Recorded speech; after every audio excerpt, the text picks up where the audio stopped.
আসসালামু আলাইকুম ভিউয়ার্স, আপনারা দেখতে পারা ইতিমধ্যে একটা দুর্ঘটনা হয়েছে, খুব বড় দুর্ঘটনা। নিজ মোহাম্মদপুর পূর্ব জামে মসজিদের সামনে রামদা বাজার সামনে রোড একটা বড় দুর্ঘটনা হয়েছে। বাসে বাসে দুর্দশা, আল্লাহ হেফাজত করতা। বড় দুর্ঘটনায় মানুষ কিছু হয়েছে না, আহত হয়েছেন কিছু মানুষের, বেশি কিছু হয়েছে না। দেখতে থাকা আপনারা, আমরা সঙ্গে থাকা। সিলেট টু জকিগঞ্জ রোড, যে রোডে গেছে সিলেট টু জকিগঞ্জ, ও রোডের আমদা বাজারের সামনে দুইটা বাসে দুর্দশা হইয়া অ্যাক্সিডেন্ট হয়েছে। খুব বড় অ্যাক্সিডেন্ট হয়েছে, রাস্তার আউট হয়ে গেছে একটা বাস। আপনারা দেখতে থাকা ভিউয়ার্স।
পৌরসভার বাসের মহিলা আছে,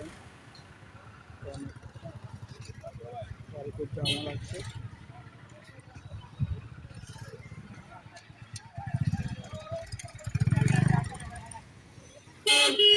পৌরসভার বাসের যাত্রী আপনারা